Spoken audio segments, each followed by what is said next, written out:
अपना चैप्टर है भाई आरबीसी।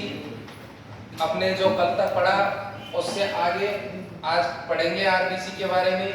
और आरबीसी के मापन की बात करें तो आरबीसी का मापन जिस यंत्र के द्वारा किया जाता है उस यंत्र को कहते हैं हीमोसाइटोमीटर यंत्र।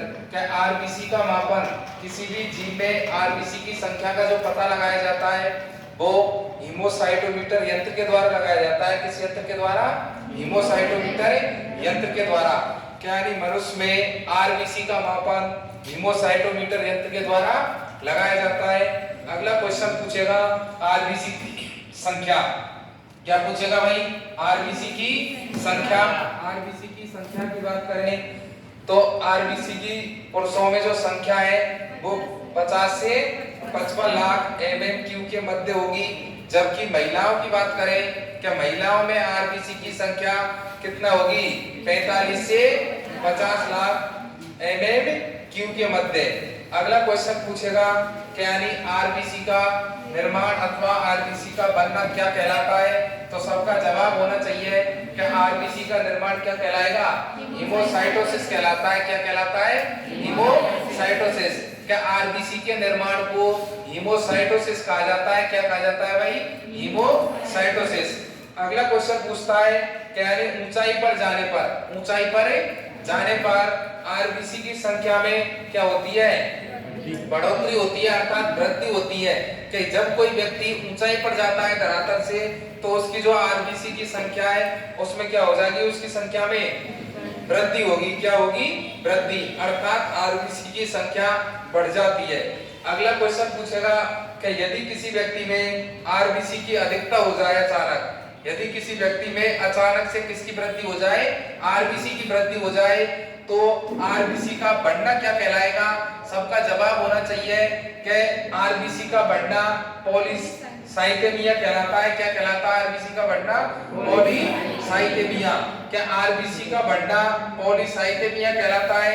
जबकि आरबीसी का घटना अर्थात आरबीसी की संख्या में कमी होना क्या कहलाता है भाई? एनीमिया। क्या कहलाएगा? एनीमिया। और इस एनीमिया को क्या कहते हैं? रक्तहीनता अथवा रक्त क्षीणता। कि यदि किसी व्यक्ति में अचानक तेजी से आरबीसी की संख्या बढ़ रही है तो उसको कहेंगे पॉलीसाइथेमिया। और यदि आरबीसी की संख्या घट रही है तो उसको क्या कहेंगे? एनीमिया। एनीमिया को रक्तहीनता अथवा रक्त क्षीणता के नाम से भी जाना जाता है। इसके बाद अगला क्वेश्चन पूछेगा क्या यानी रक्त का लाल रंग किस वर्णक के कारण होता है? तो सबका जवाब होना चाहिए कि रक्त का लाल रंग किस वर्णक के कारण होगा? हीमोग्लोबिन वर्णक के कारण। कौन सा वर्णक है भाई? हीमोग्लोबिन। और ये जो हीमोग्लोबिन है इसके कारण रक्त का रंग कैसा होता है? लाल होता है। कैसा होता है? लाल। और ये हीमोग्लोबिन किस प्रकार का वर्णक है? कैसा वर्णक होता है? तो याद रखना है सबको, ये कैसा वर्णक होता है? श्वसन वर्णक है। कैसा वर्णक है? श्वसन वर्णक है। और इस हीमोग्लोबिन के कारण ही रक्त का रंग कैसा होता है? लाल होता है।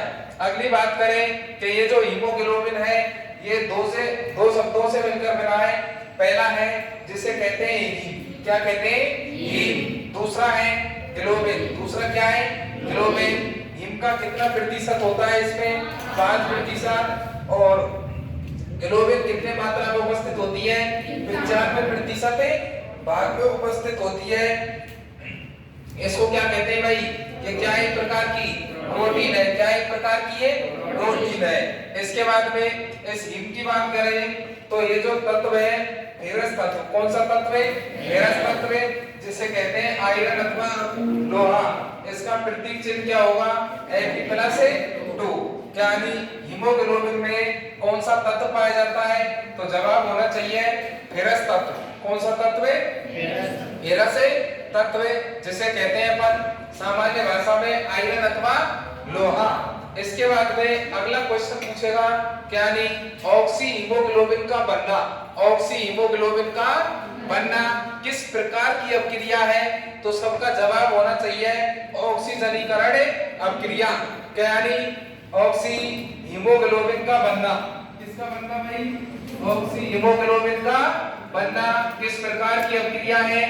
ऑक्सीजनीकरण अभिक्रिया।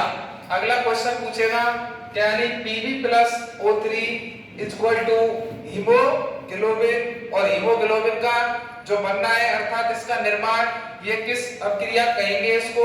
तो ऑक्सीकरण अभिक्रिया। के हीमोग्लोबिन का बनना ऑक्सीकरण अभिक्रिया को प्रदर्शित करता है। किस अभिक्रिया को प्रदर्शित करता है?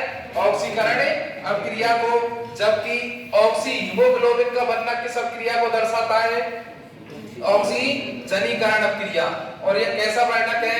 श्वसन वर्णक है। कैसा वर्णक है? श्वसन वर्णक। और इसी के कारण रक्त का रंग कैसा होता है भाई? लाल होता है। कैसा होता है? लाल। अगला दूसरा जो वर्णक पाया जाता है रक्त के अंदर उसको कहते हैं हीमोसाइनिन। क्या कहते हैं उसको? हीमोसाइनिन। इस हीमोसाइनिन वर्णक की उपस्थिति की बात करें कि हीमोसाइनिन जो वर्णक है ये कहाँ उपस्थित होगा? तो ये रक्त में उपस्थित होगा। और किस वर्ग के जंतुओं के रक्त में पाया जाएगा? तो पहला जवाब होना चाहिए ऑर्थ्रोपोडा। कौन सा संघ भाई? ऑर्थ्रोपोडा।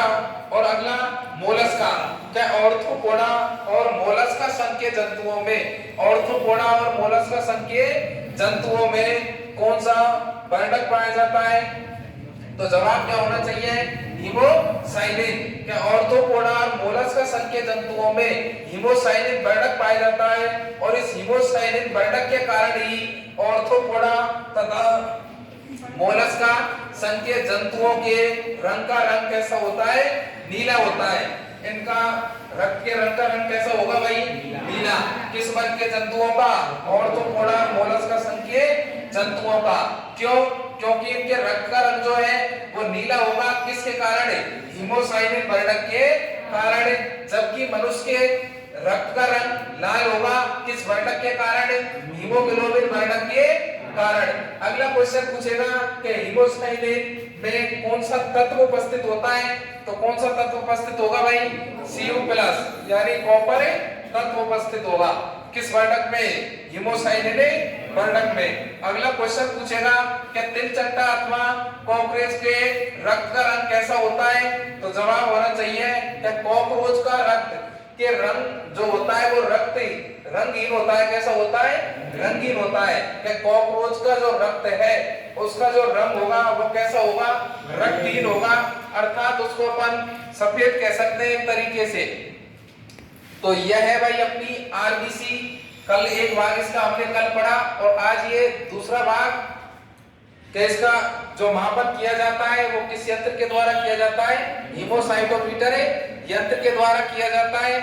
और इसी प्रकार अपने बाकी के जो चैप्टर हैं वो आपको अपने YouTube चैनल अनुज चौधरी सैडोली पर मिलते रहेंगे। अगली क्लासें, नेक्स्ट क्लासें आती रहेंगी कंटिन्यूअस आज के बाद। ठीक है भाई, थैंक यू, धन्यवाद।